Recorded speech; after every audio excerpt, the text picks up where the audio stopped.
Hello, this is Ann Mazinga. Welcome to Retail Field Report's People of Retail Report, live from Arcade in Bentonville, Arkansas. Yay! Today, for this very first live event, it's my absolute pleasure to introduce our first guest, Walmart's Executive Vice President of E-commerce and Marketing, Tracy Poulliot. Tracy, welcome. Thank you. Thank you for having me. I'm so excited that we get to talk to you. But before we get started, I always like to talk to the guests and warm you up by saying and having a conversation about what you did before you came to work this morning. What I did before I came to work this morning. First I'll just say I probably wake up earlier than most. I have a 4-year-old and a 2-year-old, and I found that the only way that I can have just a little bit of time for me is by getting up about 4:30. Oh my gosh! You know what? I've done like maybe a dozen more of these interviews. They're like the third person that gets up at 4:30. The secret to success cannot be 4:30 a.m. wake-ups. I refuse to believe it. But okay, what do you do then? So I typically get a workout in. Okay. It's a way to start my day off right. I would say this last week that's changed a little bit. I have been spending far more time doom scrolling on social media about all of the tourists who are in the U.S. for the World Cup and all of the amazing things they are experiencing for the first time. So the England fans were at the rodeo this week in Dallas. Oh. It's so lighthearted and fun. They're having a great time, and so it's been fun. I've been spending a lot of time doing that. So is the doom because you're not there? Yeah. Okay. I mean, okay. I love sports. I love athletics. So I would love to go to a World Cup game. It's not in the cards for me this year. Maybe in the future. Okay. That's fair enough. Again, 4:30. I'm impressed. Well, let's talk a little bit about what you oversee in your role. Because if you noticed when I introduced Tracy, you oversee e-commerce and marketing. That's not something that I've come across in my 10 years of covering this industry. Tell us about what you oversee and why those two are together in your role at Walmart. Yeah, absolutely. I think one of the things that we have learned at Walmart and in kind of this omni-channel journey is that how we communicate to customers about all of the different offerings and capabilities we have is really important. And how we communicate inadvertently can show up differently across different channels if we're not really thoughtful about that. And so if you think about the surfaces that you have to communicate with your customers, your own digital surfaces like our e-commerce channels, and the marketing channels that a traditional marketing organization offer could come across as two different ecosystems. And I think we are being really thoughtful and intentional on making sure we show up to all of our customers as a true omni-channel retailer, which is why we've tried to bring these organizations a little bit closer together. Incredibly smart, and I think a big reason why you've seen and Walmart has seen the success that they have. So in that career, there's been a few successes. I was doing my notes for this, and I was like, well, what do I pick? There's 15 things that you've been a part of. You launched Sparky on Walmart.com and in the app. You have recently launched 30-minute or less delivery in 33 U.S. markets. And growing. Which may or may not include, and if you don't already, follow Tracy on LinkedIn, because there's a picture of you and Greg, Kathy, where they're eating Subway sandwiches, and that now Subway is included in that 30-minute delivery. So totally vying for DoorDash. You're just going to take all the business from them, it sounds like. And then consistent e-commerce growth, including 26% increase in e-com sales last quarter. Which one are you most proud of, Tracy? How do you figure out how to talk to us about the most impressive thing for you? Yeah, I mean, for me, it's a combination of all of these things, and it's because of an incredible group of people behind the scenes that allow this work to come to life for our customers. And I think what's really important is that we're really just obsessing over what are the real practical problems that we can solve for the everyday consumer. I think in this world of AI and advanced technology and the amount of innovation that's happening, it can be really easy to chase innovation for the sake of technology and innovation's sake, and not anchoring that technology back to a real, practical, real-life problem for an everyday customer. And so we're really just focused on how do we solve problems that relate to our lives every day, and our families' lives, and our friends' lives, and the people around us, and listening to our customers. And so I think all of that innovation, all of that progress really just stems from the practical problem solving that we're focused on every single day. So practical problem solving, helping customers, making shopping convenient for them.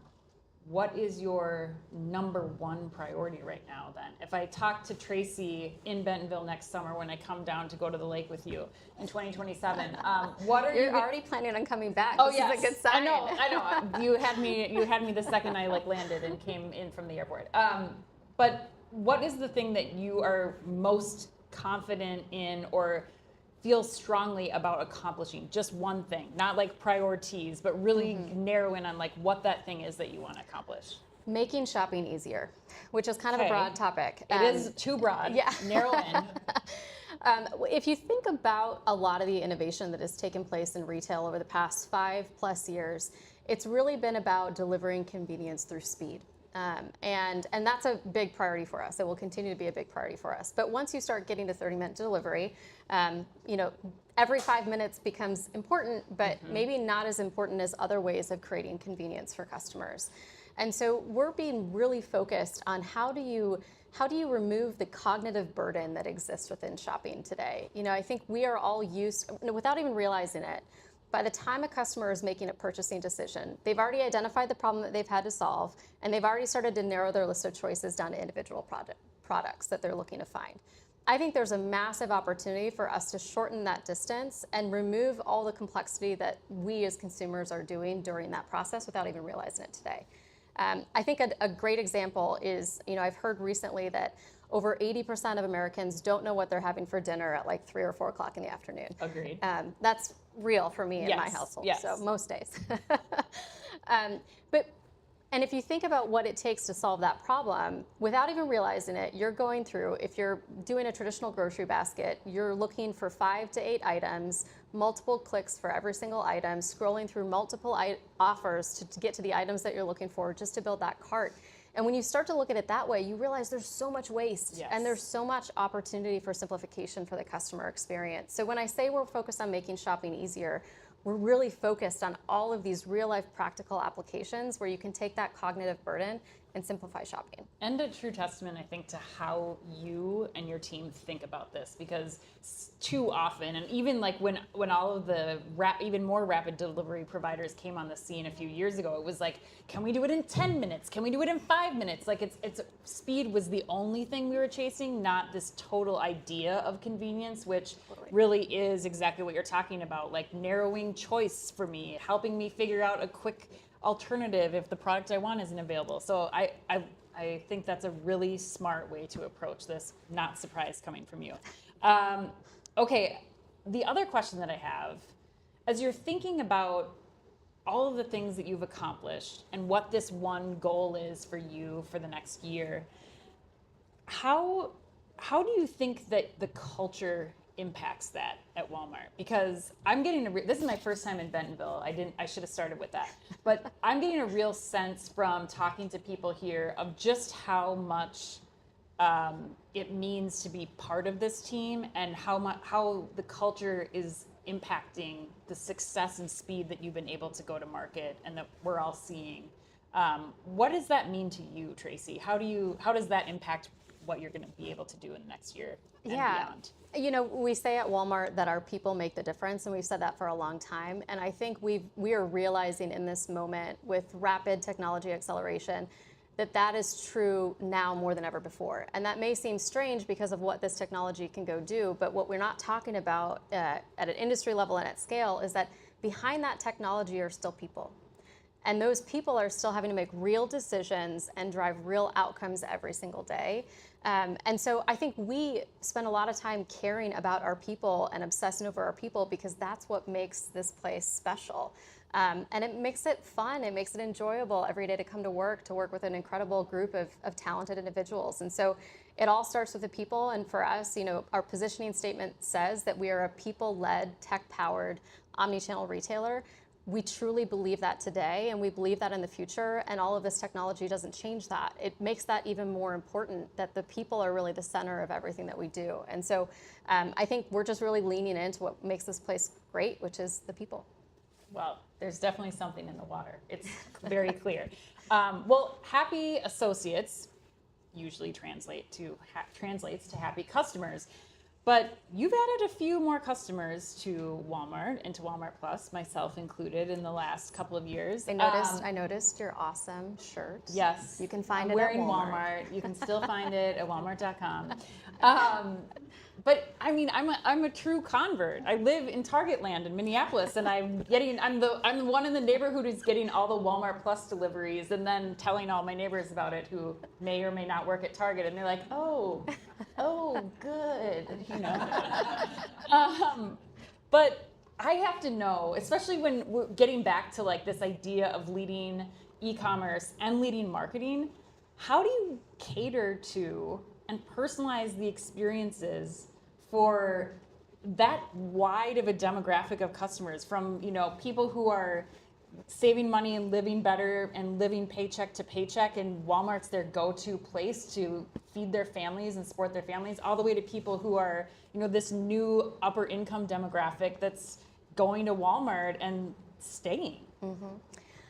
Yeah, I mean, part of it's options. I think you need to give customers options and let them choose their journey and where they want to go and how they want to fulfill their needs.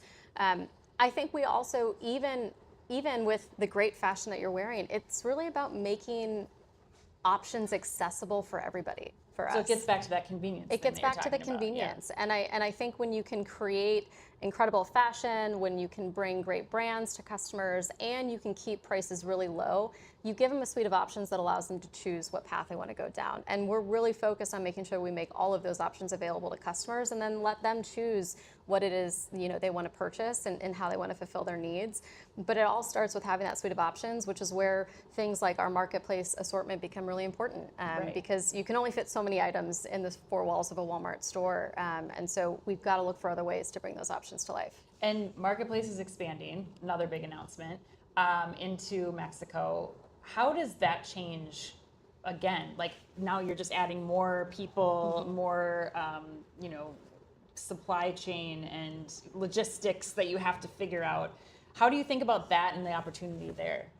Yeah, I think this is part of a bigger theme that we've been learning at Walmart, which is really about how do you take a capability you've built one location and start to scale that across other markets, across other segments. Rena and myself and the Sam's Club team spend a lot of time talking to each other and sharing best practices. We're doing the same thing with our international partners.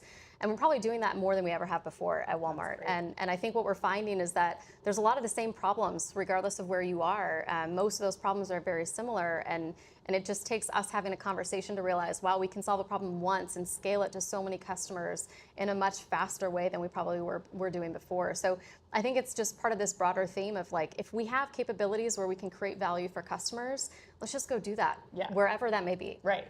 And just learn and then expand and expand. Totally. Well, one of the things that you've also done, and I think is kind of important for the people in the room to hear, Tracy, is, you know, you think very strategically about the brands you're going to bring in for Marketplace, for the stores, for the collaborations that you're doing, from, you know, everything from fashion and the Casey Musgraves collaboration that's happening. Like all of that is really creating this unique experience and destination, Walmart as a destination. How do you look at the selection process for bringing in new brands, for bringing in new technologies, even to help you on this mission to continue to extend the Walmart experience to Mexico and internationally? Yeah, I think it all starts, you know, I spent a good part of my early career in continuous improvement. And I realized very early on that it's really easy to fall in love with a solution before you've defined the problem that you're going after to go solve. Yeah. And so I think a lot of this starts with taking the time to really slow down and make sure you're super clear and super crisp on what it is that you're trying to solve, and what value are you trying to create for a customer, and then things start to fall into place. When we've made the mistakes of falling too in love with a solution or an outcome before defining the problem, those are the things that typically don't land well with our customers. Right. And so I think it's just this constantly reminding yourself, first, have we clearly defined the problem that we're solving? And if you feel really good about that, good things typically happen. Yeah, that's smart. Okay, this is a personal question, but also relevant to the audience today. But I imagine you get a lot of LinkedIn messages. And that might be putting it mildly, including for me. Thank you for answering. But I assume some of those messages are, hey, Tracy, how do I get my brand into Walmart? How to try to simplify that, or maybe minimize one or two of those messages with this content. What's a piece of advice that you'd have for some of those brands that are thinking about coming in that will really address what's the problem we're trying to solve versus let's pilot this technology or let's try this product in marketplace? Yeah, I mean, I think it really does all go back to clearly articulating the problem that you're solving. We want to create value for customers. We want to create value for the everyday individual who's just trying to save money and live better. And that materializes in a whole host of ways. But the first and foremost thing is for it to resonate within Walmart, it needs to resonate with the customer, which means it needs to create value for the consumer. And so I think it really does go back to, is there a clear problem that you're solving where you're creating net value for the customer? And if you can answer that with an answer of yes, then there's a lot of other things to work through of, operating at the scale of Walmart, et cetera, et cetera. But it really all starts with the customer and making sure you're bridging a gap that adds value in their everyday life. So there's no, they shouldn't have you interview them on a bike or something like that, like you did today. You're not accepting those requests currently. Well, I did. I actually had to do an interview on a bike around Bentonville today, which was an interesting experience. That one did not come through LinkedIn. That was somewhat work related, and I was voluntold more. More so. Well, good for you. I would never do anything while riding a bike at the same time. I would be on the ground. Okay, well, let's close the conversation by telling us the last thing that made you stop and think, I love my job. Ooh, I don't know that there's one thing. I mean, I think every day there's so much excitement that you can take away. Today I do a meeting with my leadership, all of the senior directors and above in my organization once a month, just to share what's top of mind for me, get feedback from them. As you're preparing for these meetings, you get an opportunity to say, what do I want to talk about? And what am I reflecting on for the last month? And as I reflect on those types of things, you can't help but to have an immense amount of pride to be working with such an incredible group of people that are so focused on delivering value to our customers every single day. And so I think every day I'm just incredibly humbled by the opportunity to work with such great people and to be able to work in a role where you're like, man, I relate to this. I'm a mom. People. I'm a mom of a 4-year-old and a 2-year-old. I need diapers for daycare tomorrow. These are real life problems. And so when you get to create value in a way that resonates, it's extremely motivating. So. Well, Tracy, you've been motivating me for a very long time, as long as I've known you. Thank you so much for sharing your insight with our audience here live at Arcade and all of you who will be listening at home later. Until next time, stay curious.